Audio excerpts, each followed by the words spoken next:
Good evening, everybody, and welcome to the Finance and Property meeting. I'm Dean Veneman, Secretary, sitting in for Matt Zacher, who's excused. He's the chair, and we'll go around the room. Tom? Tom Home, District 4 Alderman, sitting in on the committee tonight.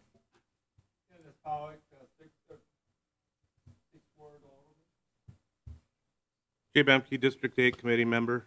Shane Blazer, Mayor. Okay.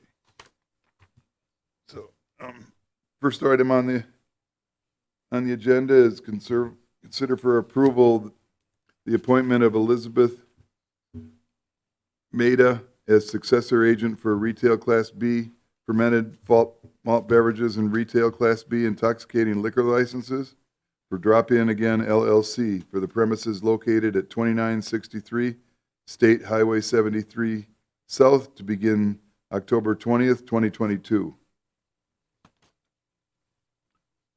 there anything on Jennifer? Go ahead. The reason this doesn't begin until October is that she's establishing residency. She can't be an agent until then. So somebody else is agent right now, but in October, she will be the agent with your approval. Any issues on this? No. Any further discussion? Do I have a motion? Motion and a second to approve. All in favor say aye. Aye. Aye. Anybody in opposition? Motion passed.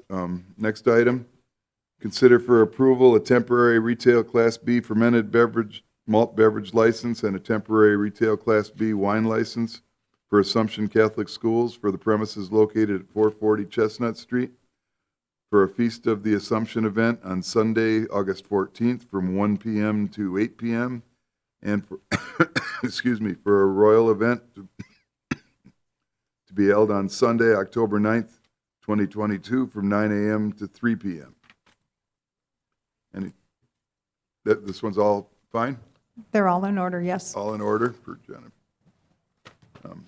Any further discussion? I'll move to approve. All in favor say aye. Aye. Aye. Motion passed. Next item, consider for approval a temporary retail Class B fermented malt beverage license and a temporary retail Class B wine license for Friends of Rapids Music, 441 2nd Street South for the premises as outlined on the map provided within Robinson Park for a Friends of Rapids Music Annual Music Festival to be held on Saturday, September 10th, 2022 from 1 p.m. to 9 p.m. Is that one all Everything's in order as well? Yes. Any further discussion? No. Do I have a motion to approve? Move to approve. I'll second. All in favor signify by saying aye. Aye. Aye. Motion passed. On to consider a request from the fire department to apply for a safer grant. Chief? Yeah, thank you. This is going to fall in line probably with item number 6, but it's the grant request form to apply for a safer grant. It opens up in January, first part of January, closes in the first part of February. And we're looking to at least be able to get this rolling because this is a grant that takes a lot of paperwork and we can get, the statistics and the narrative and stuff done ahead of time. So that's why we're looking for this before January. It's probably going to fall in line with, and I'm sure the mayor can reiterate, it's going to fall in line with number 6 and then with actually the budget at the end of the year. So. Okay.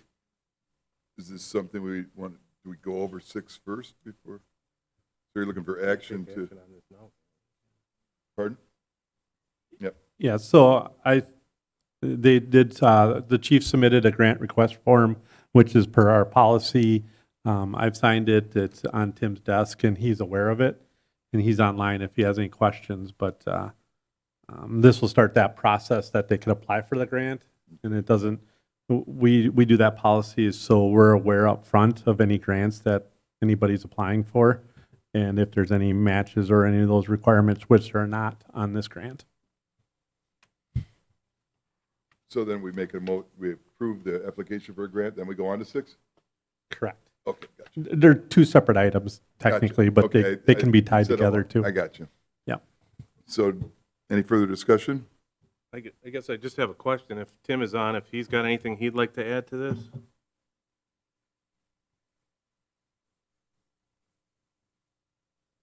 Sure. And, you know, the grant application came out of, was the last month, the presentation was made to the Human Resource Committee, and at that time, it's, the fire chief and the department are requesting, 3 new firefighters through the budget process, and then 3 additional firefighters through this grant process. And, at the HR committee, it was like, okay, we'll bring forward the permission to apply for the 3 firefighters for the STAPER grant so that they can get working on it, because there's a very narrow window. I do believe it opens in January, but it closes mid-February. Chief, I guess you can correct me if I'm wrong. And so that they could apply for this, obviously applying for it, and then determining, if we get the grant, and determining how the budget process works out with the additional 3. This is just the kind of the first step in everything. Yeah, the grant process actually closes the first part of February. It's almost about a month it's open, and that's one of the reasons why we want to get ahead of this, so that we can write a good grant if we're going to write it and make sure that everything's in place. That's why we're asking early. Todd? Any further discussion? Yeah, I have a question for the chief now. Are we limited to the number, or is there a formula or something why are we requesting 3? I know there's discussion about adding more.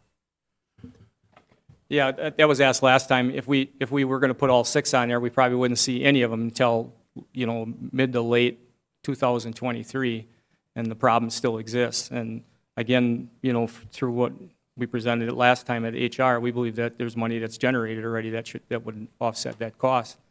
I think even the idea of, we somewhere along the line, we got to assume some of that. I mean, so what happens in 3 years, you asked the question, Jay, can we reapply for that, for the 3 that we're going to, if that happens to be, yes, we can. Are we going to rely on that for all 6? I think we discussed about the money that was generated already through ambulance fees, the contracting, the Medicare increase this year, January of 2023, the Medicaid Act that Governor Evers signed in place is going to come into effect. I conservatively estimate that about $350,000 extra coming into the city from that act alone. So I guess we're looking at, we get those firefighters faster, we eliminate or reduce this liability that much quicker. I mean, as we give our presentation tonight, we're going to show you some more instances that happened within the last 2 or 3 days of just what we're talking about here. So if you apply for this grant, and assuming you get this grant, you don't expect to see till 2023 sometime? Did you say mid-2023? Correct, because the grant doesn't open until January of 2023. It'll close February. It always takes a couple, 3 months for them to decide who's going to get those grants. And we're going to have to get those firefighters hired. Even if we have 3 firefighters waiting, right now it's a month time before we can even get them in due to physicals and psych tests and things like that, background checks. So I wouldn't expect to see, even if everything goes as perfect as could be, to see those firefighters from that grant until June to August, depending upon how things went from there. Okay, thank you. Any further discussion? You have anything, Tom? Do I have a motion to approve the application? I'll move to approve the application for the SAFER grant. Motion and a second to apply, approve the application. All in favor signify by saying aye. Aye. Any opposition? Vote, motion passed. As long as you're up there, Chief, then you'll keep going on the. Sure, thank you. We presented this to the HR committee last month, and I think it's only fair because I think by the time this is done, it comes through both committees that everybody in both committees hear the same presentation. So what we're bringing before you today isn't something new. It's something that we've been battling for quite a few years already. I know that probably everybody thinks, why wasn't this brought up ahead of time? you know, the persona has always been out there years past. You know, we're going back even 8 or 9 years, is don't even think about asking for people. You know, we just don't have that in the budget.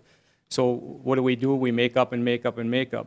We started many years ago with taking our staff vehicles and giving them to the line so that when we go on 3-person calls, that third person can chase in a vehicle, and when they get the patient stabilized, we can get them back in service very quick.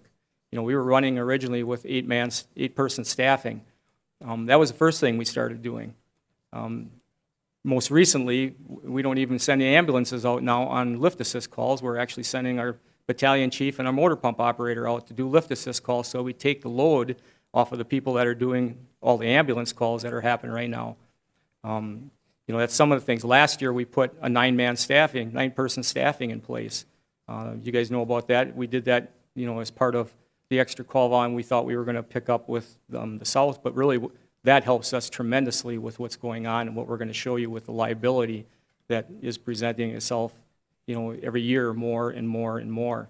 So that 9-person staffing that we put in place actually has helped out quite a bit with this liability we're going to show you, because that extra person has kept somebody in-house that never did before. So some of the members on the committee is everybody that's here. Justin Pluis was just as influential in this and part of this committee. He was on vacation when we presented the HR, and we thought in order to make sure we had the same message, we were going to bring the same 3 people. But we asked Justin to be here because he was as instrumental in this as anybody. So, but what's important about this slide is it's not just the people at here that identified this. It's not myself that identified this. It's not the management staff. It's not the union. It's right on down the line to every single firefighter on this department. I held tailman meetings with the bottom 4 people of each crew. I took them out to breakfast on my dime because I wanted to hear what their concerns were. I asked them 4 questions. 3 of them were pertinent to what we're going to talk about, and that was, if I was going to leave Wisconsin Rapids Fire Department, the reason is, and an answer to the question, what I like most about the Wisconsin Rapids Fire Department, and if I could make changes, what would I do? And almost to a person, the reason they would leave the fire department is because they're getting their butts kicked, and they can go anyplace else 30 miles down the road and do the same job and not have to run as much as what they're running here. What do you like most about the fire department? It sounded true with every single one of them. I love the camaraderie. I love the atmosphere. I love my supervisor. I love the way the department runs. And what would I do if I was in charge, or if I could change that? We need more staffing. You know, I suspected that just from the call volume and watching it increase, and especially after last year when we jumped 15%. And you could see it. I'd come in the morning, and you could see it in their faces. They were wiped out. So that's why we put this together, and we're going to show you some liability that lies within that our extra call volume also. So we put this in here, the council responsibilities. We don't put this in here because we're saying it all lies on you. We're putting this in here to tell you that we hold those same responsibilities that you as a council do. You know, the commercial benefit, the health and safety, and the welfare of the public, we hold that same responsibility and that same liability. And we'd be irresponsible if we didn't bring the issue that we've got right now in front of you, because the people that are bringing this in front of you and the people that are involved in the fire department are seeing it on a day-to-day basis. From what you do, you wouldn't know it unless we bring it to you, and that's our responsibility. Like I said, we'd be irresponsible if we didn't present this to you. So our organizational mission statement: professional at all times, proficient in all tasks, polite to everyone we meet, and compassionate to those in need. You know, we live this on a day-to-day basis. We stress this to every single member of the department. Our very newest firefighter, I bet you could spout this off in a second, and that's because we stress it. But it's pretty hard to live this when we can't be professional at all times or proficient in all tasks. We can't even meet the minimum standard that's set by the Nfpa, or that's set as a standard in the industry, or by the state. There are times that we do not meet the state qualifications, and many times that we do not meet the Nfpa standard. And that second outline I gave you, the Nfpa 1710, actually outlines it. I'll talk more about that later. When we get so busy that we get like 4 calls in a row very quickly, and we don't have personnel to be able to staff it, and we try to give it to our mutual aid partners, and they're busy and they can't take it, that means somebody gets put in the queue. Somebody gets triaged and waits. And usually that's somebody that is a lift assist. And it's hard to be compassionate to somebody when we can't even send an ambulance there for 20 or 30 minutes to help pick them off the floor. So that's why I put this up here is, that's our mission statement, and we can't even meet it. We can most of the time, but there are quite amount of time that we can't, so. That's our organization as of now. Granted, beginning of the year, we were 2 firefighters down. We still are 1 firefighter down until August 22nd. We have a person identified, but even currently now, we're running with 1 firefighter down. And that actually hurts in the long run, because when we get to the incidents that we're going to start explaining to you, we're already running short, so. And Battalion Chief Ben Goodrow will explain a few slides here. Thanks. Thank you, Mr. Mayor and council members, Finance and Property Committee members as well. My name is Ben Goodrow. I'm a battalion chief with the Wisconsin Rapids Fire Department. My unique position is a line supervisor, so I oversee the daily operations, setting our agenda for the day, as well as triaging and allocating resources to emergencies as they come in. We're going to talk a little bit about, or a refresher on, what the Wisconsin Rapids Fire Department offers for services within the community. We're a unique fire department, being as rural as we are and not a bigger city. We've had to train in various areas to become proficient in them and offer services that, frankly, other bigger areas have redundancies in and can rely on other agencies for. So we'll start with EMS, which is the majority of our service that we offer to our community.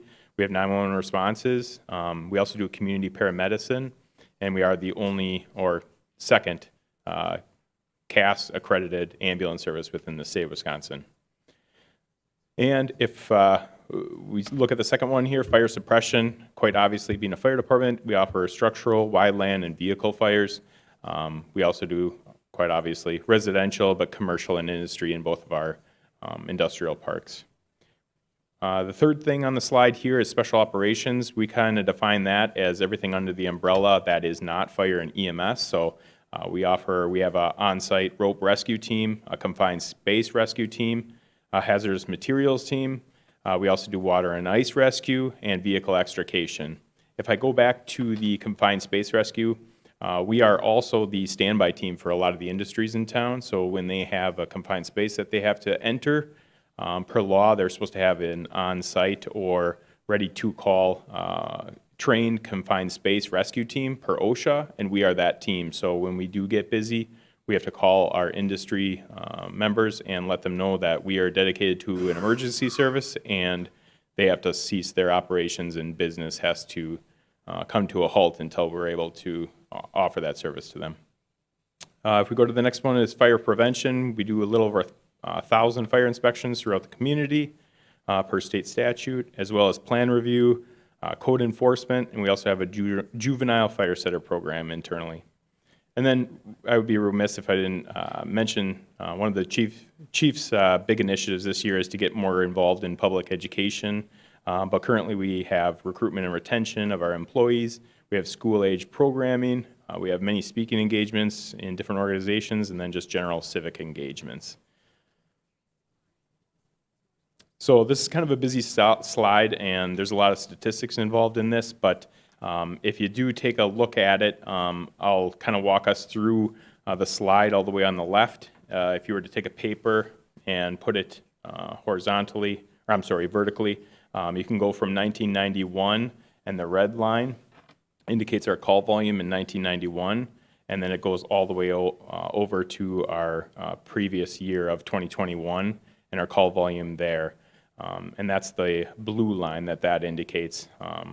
And back in 1991, it's hard to see, just above 1,000 calls in 1991. And then just last year, we were just under 4,700 calls. I did some modeling and projections, a lot like they do in finance, where you can tell the growth of a company's financial structure. I did some modeling for that for our upcoming years, and I'm already on pace to go above 4,700 for this year. whereas my projections was somewhere around 4,400. So even every model that you could build off of projected call volume is breaking through that model every time.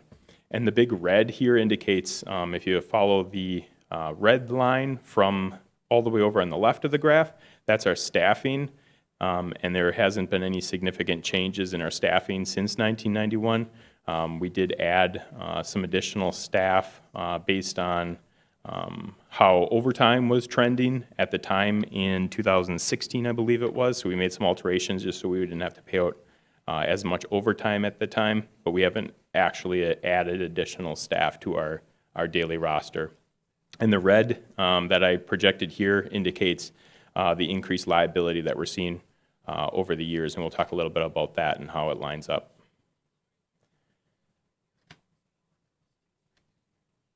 Ooh, I think I went too. So here's some of the factors. A lot of people ask us, what's driving your call volume? Why is emergency medicine and fire departments so much busier these days than they were in 1991? We have an aging population. Everybody knows that here in Wood County. We have the highest per capita nursing homes and ALRs, or assisted living residential structures, per capita. We do have a limited access to health care, so we are getting another emergency room here, which should help some of the burden of housing people locally. But any high acuity patient, which we frequently have, if not a few times a day, they need to go to emergency rooms or hospitals that offer services that aren't offered locally. So Marshfield, up to Stevens Point at times, Wausau, and then somewhat infrequently, but we also do go down to UW-Madison to transport people for specialty needs. And then the utilization of 911 has really changed. So a lot of people are using 911, we're seeing, as their primary healthcare provider, and that's happened over the last decade here. And then there is definitely a societal shift in this immediate care, immediate gratification for these services, so hence 911. And I think the chief is going to talk a little bit about call comparisons for some of our regional comparables. So if you look at this, this chart, obviously the cities are on the left. Those are cities that we've been used as comparables for monetary, financial, and also when we're talking about situations like this. I've got the three that are in there that are comparables that are used very often to us are Stevens Point, Marshfield, and West Bend, mainly because of population, call volume, things like that. And then I put the next level up in there, which is like Wausau and La Crosse. So I highlighted the ones that we need to really look at. And in 2021, Point ran 4,200 calls and has a staff of 46 people. Marshfield ran 3,721 with a staff of 40. West Bend, 4,739 with a staff of 50, and they just got approval through their governing body to go after 15. 3 are police officers and 12 are firefighters. You can see Wausau there, and I didn't. All of this come off of everybody's annual summary or annual report. So all these numbers, and I couldn't find La Crosse's for 2021, but Wausau 6,490. They have 62 firefighters, and again have the approval from their governing body to go after 12 more. I believe some of theirs are through a SAFER grant also. So I wanted to figure out, what does our call volume look like per member? How much more overworked are our members being? So broke that out, calls per member. You can see right on down the line and look at the bottom, Wisconsin Rapids, 131 calls per member. That's if we take all the calls we got and divide it by all the members that we have. Now the reality is myself and Justin Pluis as a division chief and our other division chief do not run 131 calls a year. So the calls we run are split between those members besides on top. So that average, that's the same on the statistical end of this, but we're running more calls with less people. That means our bottom people are running more calls than their bottom people are. So, but one of the interesting facts was the runs per capita. We're a smaller city, but yet all of our runs per capita is higher than any of those other call areas that we're compared to, Stevens Point, Marshfield. So we talked about why. Ben had that graph up there, or that slide up before, that talks about the nursing homes and ALRs and that shift to primary health care and using 911. We see a lot of that, and I think that's why we have that also calls runs per capita is higher than those other comparables. So this is just if you're easier on a graph for site acuity. So the number at the top, that 135.3 was from a former, we should have changed that one, but 131 is actually what that is, and that is just a conical graph if it's easier for site acuity was also. So this slide here, I wanted to figure out how often.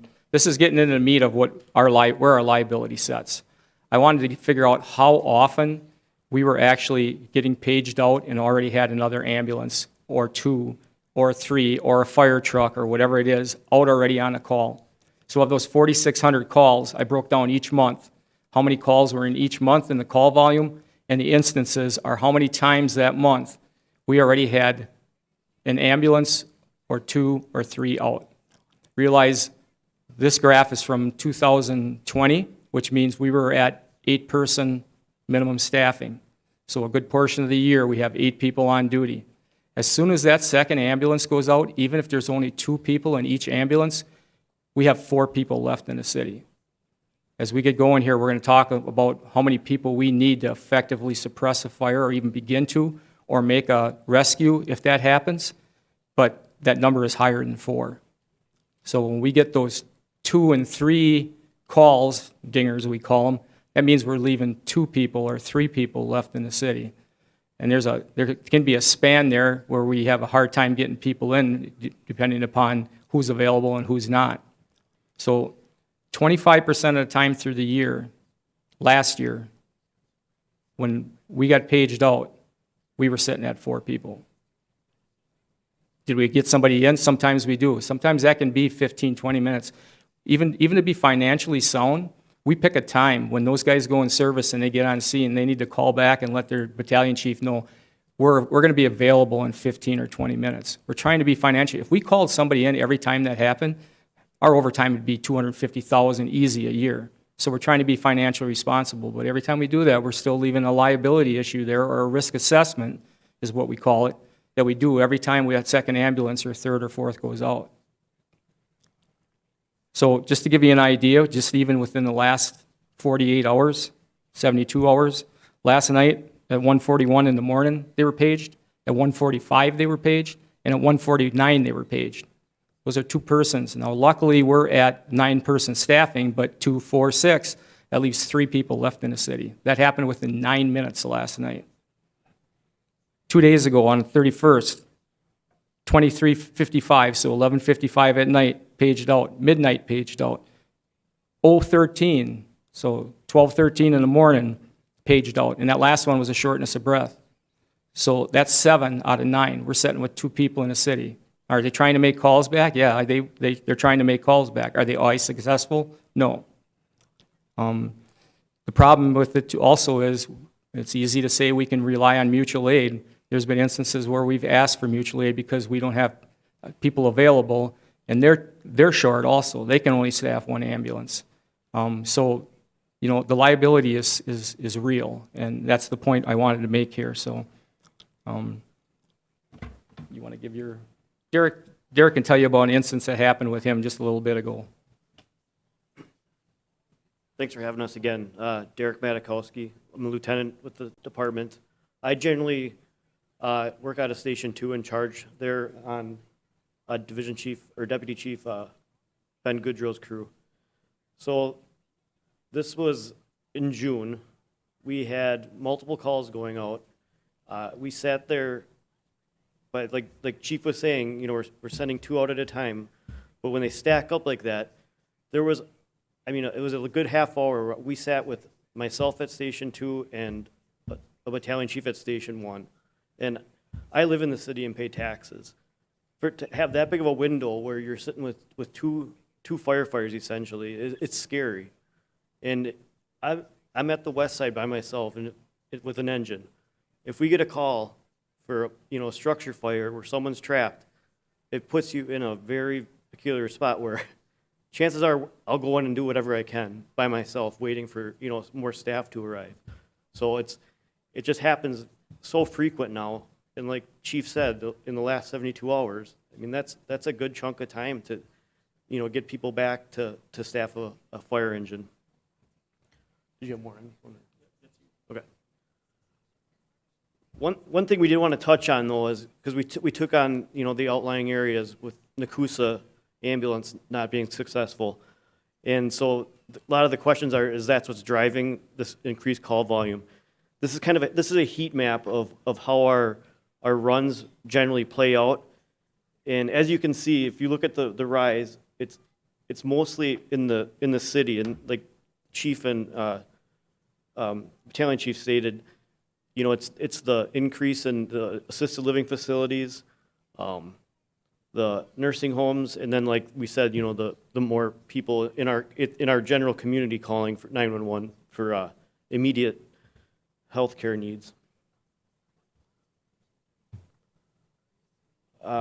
We touched on the services we provide. I kind of wanted to break down a 24-hour shift to let you know what we actually do on a daily basis there, and what gets lacking because of the call volume. So we broke it down to an average of 12.5 calls for service at 1.03 is the average time frame for a call, so roughly 13 hours. We do eat more there, 3 meals. We broke that down to an hour and a half.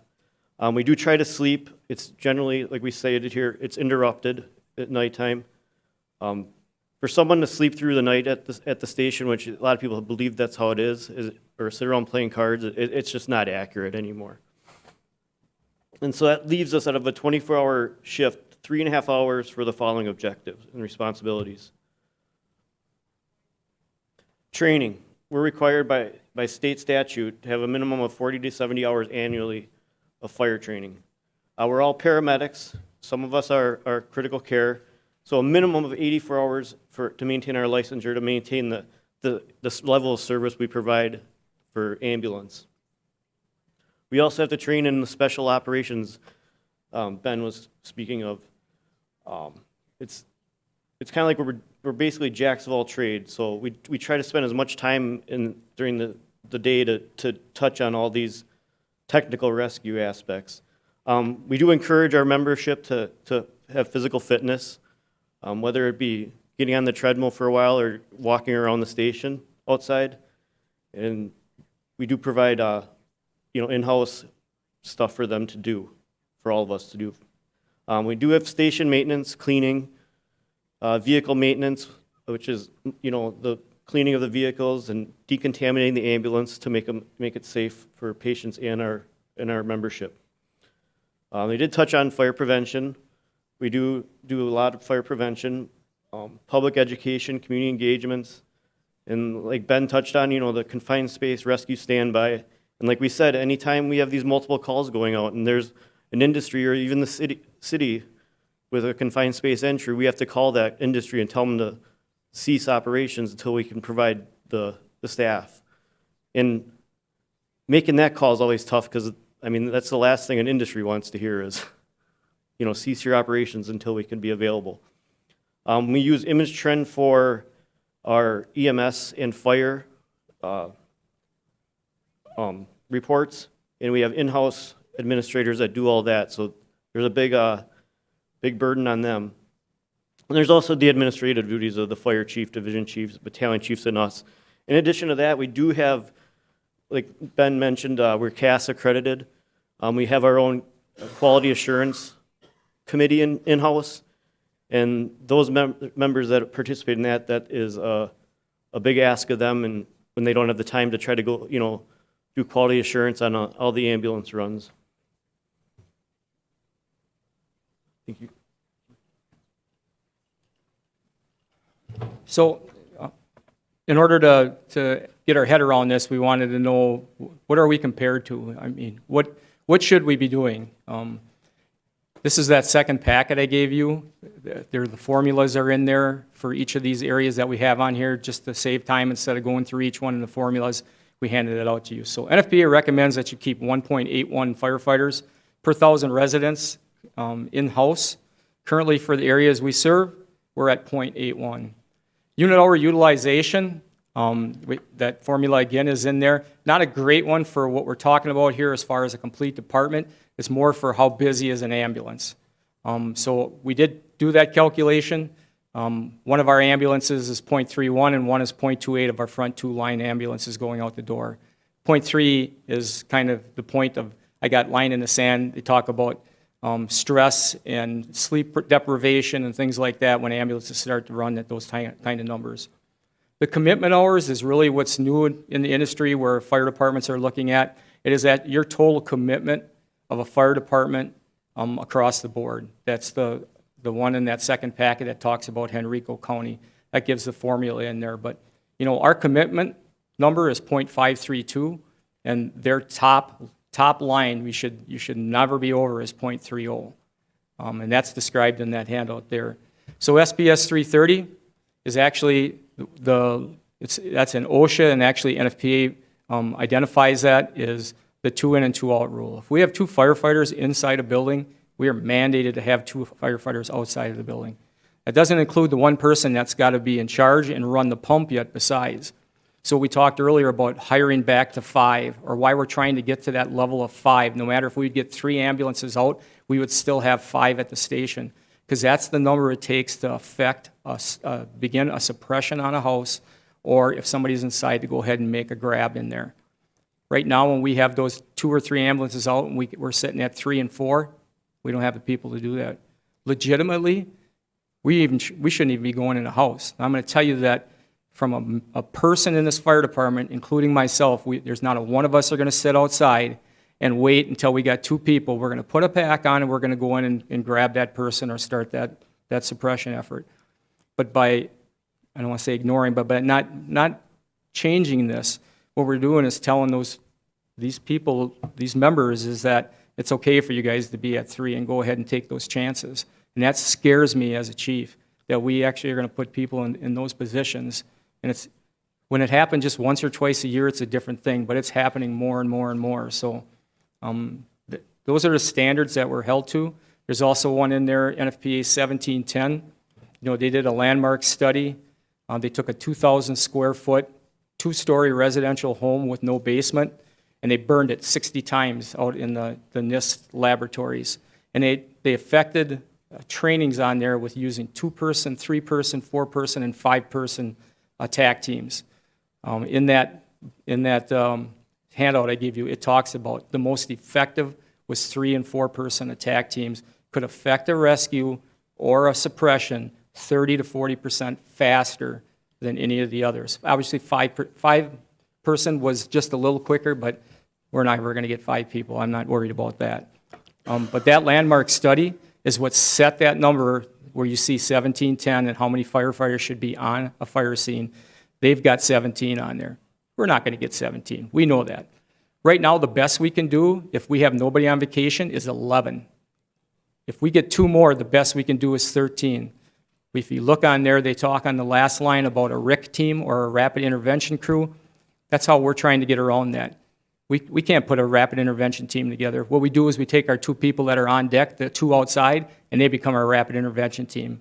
We do a lot of training, teaching them how to do that, and that's how we're getting around a lot of the things that we're doing. But 11 is not enough. If we're going to be that busy that we're going to have 2 and 4 people out all the time, we need 13. And that's why at the end you'll see our response. So I'm going to go through 2 scenarios that happened recently, and we have one at the end that we just happened within the last month or less. So, and that actually is a positive. So 3211 Franklin Street, this came in about 2 months ago. It's about 11 o'clock in the morning.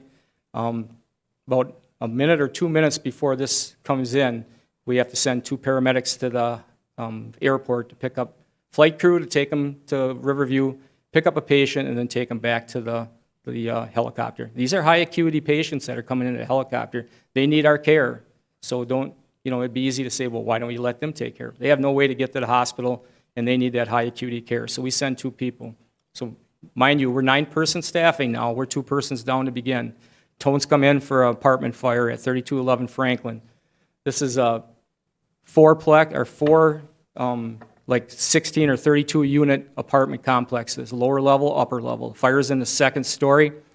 We're 2 people down. To set the stage, mom puts baby to sleep for a nap, puts a fan on the stool for white noise, I assume, closes the door, goes out, works in the kitchen, and hears the smoke detector in the hall going. She comes running in, opens the door, the room's full of smoke, there's a fire on the chair, grabs the baby, runs outside, calls 911. So we've got 2 patients that have smoke inhalation already. Page comes out, we're 2 down on this side, so we're going en route, 4 people in the engine and waiting for the 3 from the west side.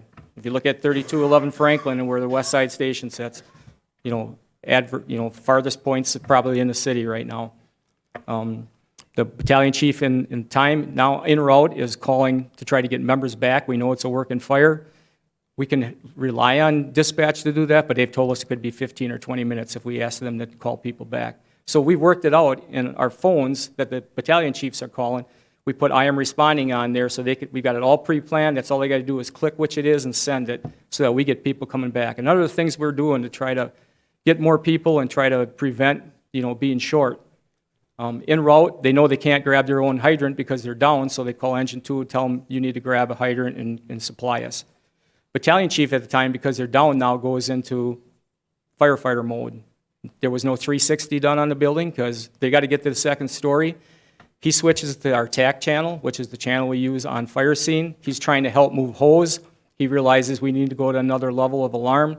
Gets on the radio, calls. He's on TAC. Dispatch doesn't hear it. Luckily, Deputy Chief Joling was en route because he knew we were going to be shorthanded. This is a plus. During the day, myself and Division Chief Pluis and Deputy Chief Joling are coming to these fires. That's not going to happen right away at night. We still come in, but that's after the fact. And he hears it, calls dispatch, tells them he wants to move to the next level. He also calls and asks to have United dispatch the scene because of the 2 patients, and we're short already. United comes back, and actually dispatch came back and said United said they can't be there for 20 minutes. They're out, and they've only got 1 ambulance staff. And I'm not saying it's a cut on United. It's not. They're doing just what everybody else is. They're trying to make do with what they got. To make matters worse, our automatic aid team never called up either, so we second paged them. They never showed up on scene, so we never got our mutual aid department there either. Again, are they a bad department? Absolutely not. They're a great department. Middle of the day, volunteer department, hard to staff vehicles to come to mutual aid fires. So the bad thing is time to suppression was very much delayed. We got fewer people. It took us a longer time to get hose up to that room. Our battalion chiefs not being able to do their job because they're acting as a firefighter because we're down. Time to suppression was very much delayed. Ends up we finally do get some call-in staff to the scene, and that's what took care of the patient. So that was one. We have one more. This was one that happened probably 3 or 4 years ago. I was battalion chief at the time. This is when we're 8-person staffing. So it's a 2621 10th Street South, 16-unit multifamily dwelling that houses physically and mentally challenged residents. I know this address, and when it came in, it scared the heck out of me. At 5:54, we sent an ambulance to Plover Road in Buren. It's a chest pain call, so 3 members go out. I'm at 5 right now. We always try to keep at 5. At 1818 or 618, a call comes into 19th Street. I send 2 medics. I am no more than walking to the phone to call people back, and the tones drop. 1 minute later, for this fire at 2621 10th Street, for an apartment on fire, people are evacuating. I hear the address, and I know what type of structure this is, and I got the pucker factor. So I got myself at Engine 1, or at Station 1 with the engine, and 2 people at Station 2 coming from the other side. I took off, pulled up there. People are coming out of the building. There's smoke rolling out behind them. I pull up, and they're excited because the fire truck's there, and I'm the only person that gets out. I quick did a 360, so I identified which apartment it was in. I quick did a run upstairs, which I probably shouldn't have done because I didn't have a pack on, but I wanted to make sure the door was closed so I could compartmentalize that room if it was that we weren't going to have an effective crew right away. By the time I come out, the 2 firefighters that were on 19th Street it was a lift assist, had gotten them up and came. I told one of them to put the truck in gear and the other one to pack up. And by that time, the west side was getting there. One of them packed up. But we were at least 9 to 10 minutes before we even started to make entry into that building with a charged line because of the few people that we have. You know, those are instances that, as a chief, scared the heck out of me. And, you know, it scared the heck out of me as a battalion chief, but now those instances are happening more and more and more. We could sit here for an hour and tell you instances that have happened over the last 2 or 3 years of the same thing, showing up with 2 or 3 or 1 person in some instances to a fire that's already going and it's blowing out windows or things like that. So before we move to the next slide, we actually have a good story that just happened within the last couple of weeks. And this shows you what's effective when we have the accurate staff. So what Chief's referencing is about a month ago, a little less than, we had a fire that came in, and it was in the middle of the day. We had full staffing at the time. We weren't out dedicated on other emergencies at the time. We were just getting training started at 14:01 in the afternoon, middle of the week, which would be 2:01. Call came in, and to back reference or preface this story, without adequate staffing, my passion as a supervisor and a battalion chief on our crew is to make sure that our firefighters are the highest trained firefighters possible, and we do quick attacks, and we frequently train on this type of scenario where we're frequently out the door as fast as we can, full PPE and on scene, putting the pump into gear and getting water flowing. Fire doubles in size every minute that's unattended with water. So 14:01, middle of the week, 2:01, fire call comes in for a fire on 3rd Street. It was reported that everyone was out of the building. Derek was my lieutenant. He was the west side fire truck that responded, and I responded as a battalion. I was first on scene. There was a gentleman when I walked up. Smoke is rolling out of this residential structure. I pull him out of the structure because he's still attempting to put the fire out himself. I get him out. As soon as our ambulance pulls up, I hand him to the paramedics, and my engine crew pack up, get to the door, and they're calling for water on their hose line, which the fire engine is on scene. They're pumping water to that hose line at 14:07. That's 6 minutes. That's a fully staffed, fully functional fire department going to put a suppression on that house. So I was more than impressed with that, but it really didn't surprise me because our level of training and how often we do that. But that's a fully functional fire department. We're talking about 25% of the time we're not able to meet that at all. Do you want to add anything? Any questions with these 3 scenarios? Otherwise, I think the chief is going to wrap up with the next few.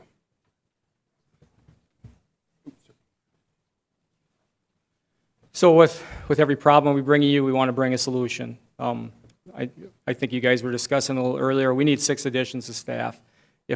If we get 3 ambulances out and we're at 13 people, we still have 7. Even when we have vacation, we're going to still have 5. Those 6 members can make a world of difference in the liability that right now we're seeing in the city from our perspective. 3 would be, we're asking at the end of the year as part of the budget process. I think we've already discussed where I believe that money can come from for that. And 3, we're asking for the SAFER grant that we asked you to give us permission to write earlier tonight. I feel really safe in saying I think our chances of getting that SAFER grant are outstanding. If you look at the parameters there, it's for fire departments with staffing and deployment capabilities in order to respond to emergencies and assure that the communities have adequate protection from fire and fire-related hazards. It's very easy for us to show we don't have adequate protection with the call volume and the minimum staffing and the number of staff that even when we have 1 ambulance out, we still don't meet what 1710 talks about. It'd be very easy, I think, for us to get those 3 firefighters through that. There's $560 million is going to be given out this year, probably 500 municipalities. And when that grant is looked at, they look at who needs it worse. And I think we would be well into the category of who needs it worse. So if we get the grant, it pays for the salary and benefits of 3 firefighters. That's what we would ask for all 3 years. It's not like it used to be where it's prorated And it used to be also at the end, you had to put those firefighters, you had to keep them on staff. It's not like that anymore. And we actually talked about in HR, if, what happens if our call volume goes down? Well, I think there's enough people that are going to retire through attrition, we could take care of that. But I'm going to guarantee to you, our call volume is not going to go down. I'm watching the numbers right now. We are actually 240 calls above last year. Last year was a 15% increase of where we were last year at this time. We're about 225 or 240 calls above already. So I don't see that call volume going down. And that's all we have to present to you. We thank you for your consideration and your time, and we would surely take any questions that you may have. I have one, Chief. Going back to the 1.81 firefighters recommendation per 1,000 residents and Yep. 0.81. Do you have the numbers on, if I missed it earlier, do you have the numbers on like Point or Marshfield or Wausau where they're at? I don't. I guess I could figure that out. Again, you'd have to look at, what they're covering in their rural areas also. I know we only cover fire staff for here, but if we're going to send, if some of our staff is going to be out of the city, we almost got to include them into those numbers. So I think we probably could go back. That graph would have their call volumes. I can figure that out and get that to you, Dean, if you would like. Yeah, I'd appreciate that. Yeah. So on this one here, it actually gives you the total population served versus their staffing. So again, the most important thing to us is the ability to be able to staff a fire, a minimum of 5 people, and effectively, when we're at full staff, yeah, that 13 people is great, and yeah, the 11 when we have 2 people off would be awesome, being that there's nobody out, but we know that there's 25% of the time we're missing 4 to 6 people, and that extra 2 people on each shift would still keep us, when those 2 ambulances are out, would still keep us with 5 at the station. And we wouldn't have to worry about sending 2 and 3 firefighters to a fire, hoping that they don't have to pull somebody out, or hoping that, they don't have suppression efforts that they got to try to do by themselves. Thank you. Any other questions? Dennis? Mr. Chairman, thank you. Chief, when you get your new employee or firefighter coming in, I think you said August 22nd, when that person reports for duty and you get a call, what type of work do you expect out of that new employee? I mean, everybody is so well trained, and this person obviously has the schooling, but not the training with the rest of the department. Sure. How do you, what do you do with the new employee? Sure. So a brand new employee has a 1-year probation. That probation is, we have task books for them that outlines all the skills that they have to show proficiency on. Actually, through the last bargaining agreement, I believe we negotiated in a field training officer. That field training officer will be assigned to that firefighter, those new firefighters, for probably the first 4 to 6 months, depending upon what kind of experience they come to us with. And on a day-to-day basis, they're going to be going through that task book with them, identifying the skills that they need to know, and then identifying when they're proficient at them. So do we expect that firefighter to be that frontline first person in the door by themselves? Absolutely not. But they're going to be a part of that 3-man team or that 2-man team with an experienced firefighter in front of them, teaching him that. The other thing is, these firefighters that come to us now are much more trained than what we used to get 20 years ago. And that's no cut on anybody here. I think each one of these guys would say the same thing. We get firefighters now that have way more training than any one of us had when we started into this industry. So they're coming to us with quite a little experience. It's the real life experience that we're going to teach them. So, yeah, we don't expect that new firefighter to be, the right on the front with the nozzle, but they're going to be a part of a team teaching them, showing them their first fires.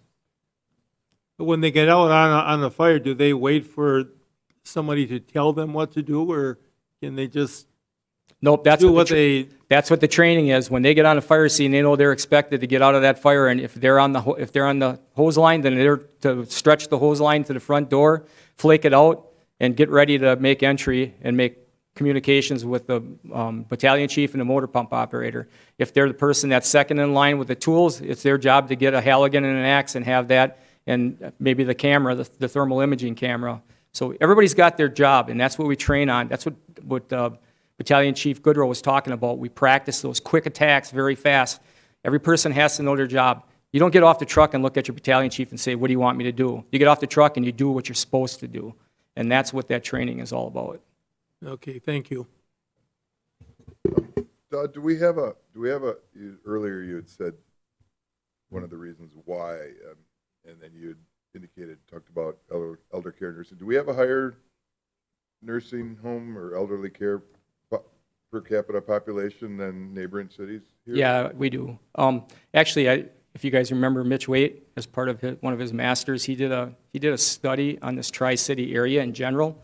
And this Tri-City area per capita had more geriatric population than any place else in the state, and actually was one of like the top 15 in the nation per capita now.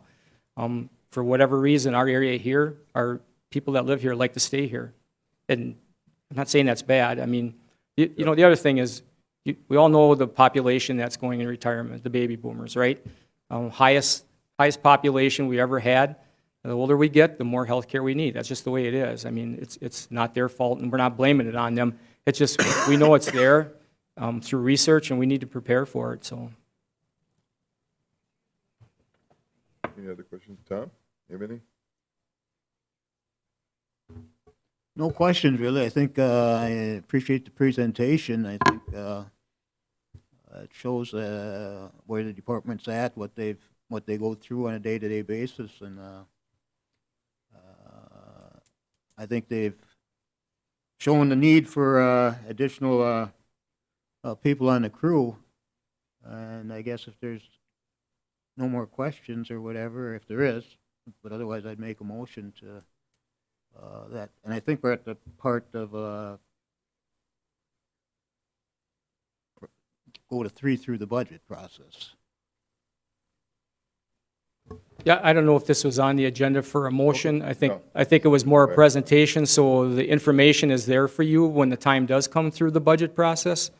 I know that Tim will be looking at, you know, does it support it with what we're projecting as far as the money that's already come in, you know, what we expect for collectibles from LifeQuest and Medicare and Medicaid. So I think that was the idea, is just so you have the information of why we're asking for this. And now the next point is, you know, how does it happen? Is it the budget process, and do we have the money there? If I'm correct, Mayor? Yeah. Your Honor? So, you know, sitting here listening to this, and I started thinking that, you know, we're talking about run volume increases due to the outside contracts, that it really doesn't have an effect. But I think the greatest effect that we never considered is the time that firefighters are out of the community. Now you're reducing your staffing. So I guess I never really gave that a thought at that time, is what a detriment that is to our community by picking up the contracts and now committing the resources from our stations to outlying communities. I think that's the negative effect to it. That was just something I observed. But I also think we need to think about and at least discuss and figure out is that by accepting the SAFER grant, we're committing future councils to 3 firefighters. I think it would be a disservice to those firefighters that if we hire them and we don't have a thought or a plan in 3 years how we're going to keep them if we don't have a grant. I don't think that's fair to them. And I'd like to see us come up with that plan or at least a discussion to that thought out of respect for those people that might get hired. You know, I don't want to hire somebody and say, well, you might be gone in 3 years because if we can't find out funding for it. And I think we need to talk about that a little bit at some point to be able to identify that, because we are committing future councils to another estimated $300,000 in 3 years if we don't get that grant. Because it's not fair to lay them off either. Something to think about, just Yeah, wasn't really a question. I fully understand it. Just a couple things is, again, that extra area we took on was only 1.8% of our call volume. But increase. time. So, but I understand it's the time, but also the thing to think about is that area that we took on is also some of the money that can help fund this. You know, between that, Oops, sorry. between the contracts that we took on and then the extra income, I guess you there's a safety factor here also. I mean, and it's not just the citizens, it's our members also, and that's what scares me about it, so. So can you explain what you meant by how that money that we take on would be able to help fund that from that contract then?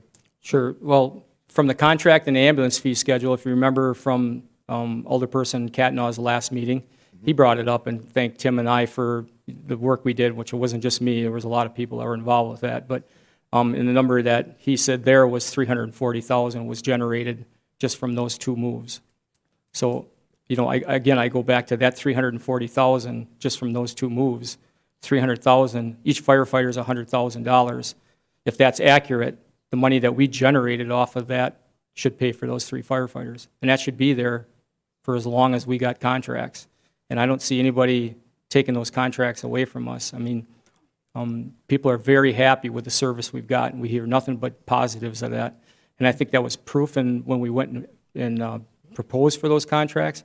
We actually came in $8 per capita higher than anybody else in those areas still took us. And that's because of what these guys do on a day-to-day basis, and that CAS accreditation and the skills and the levels that they work on every single day. What the fire department's generating between that, the increase in Medicare, and Tim talked about that at the HR meeting. I think Medicare went up about 40% in payouts this year. And then the Medicaid Act, again, I think $350,000 is a very conservative number. I'm having a hard time for anybody to tell me that we don't have the money, that $300,000, to be able to pay for 3 firefighters next year, if those numbers are all accurate. And that's why we need Tim to verify that. That I believe the money that we generated from doing that in the ambulance fee schedule was generated by the ambulance service, and I guess we ask that you consider some of that to come back to us to protect our members and the citizens of the city. Jay? Just real, 100,000 of that dollars though went to pay for that position to fill out that final tier also of the contracts. Right, but there was still the 40,000 left, and now the ambulance fee schedules are the other 300,000. I just want to make sure that we don't forget there is a funding of a position out of those contracts. But that was all out of the that's why there's only 40,000 left out of those contracts, because there was more than that generated. That what was there funded what was needed for that last position that filled out the 11th tier. Correct. Jay?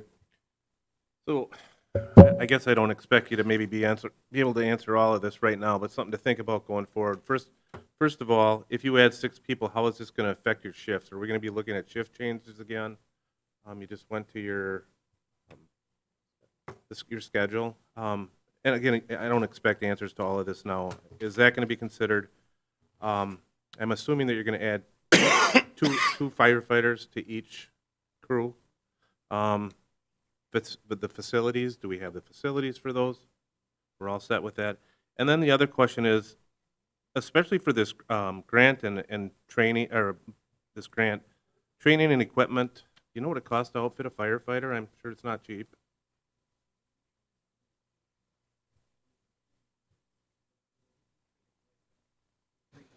So I would say that a firefighter's gear, the turnout gear, I believe is right around $1,800 per firefighter. As far as training, we do that all in-house. We are a certified state training center.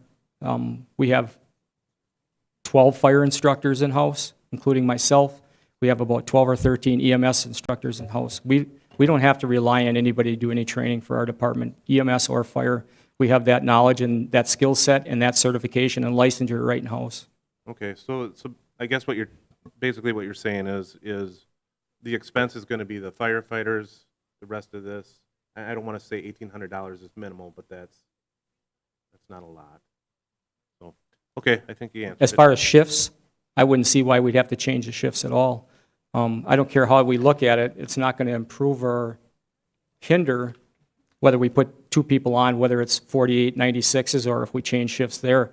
The call volume's there, and they're going to be busy, so. Right, I guess the question was, do you have the facilities to keep this number of people on, and is that if you don't, is that going to affect how you staff on the shifts? So, Actually, this is really going to help out because right now, when we're at minimum staffing, we only keep 3 people over at the west side. So if the train comes across, we got 3 people over there. We get these people, there'll be 4 people over there all the time. We can affect a much better start on a suppression or a grab with 4 people than we can with 3. So that actually, we have the facilities to support 2 more on every shift. very good. Thank you. Any further discussion? Thank you, gentlemen.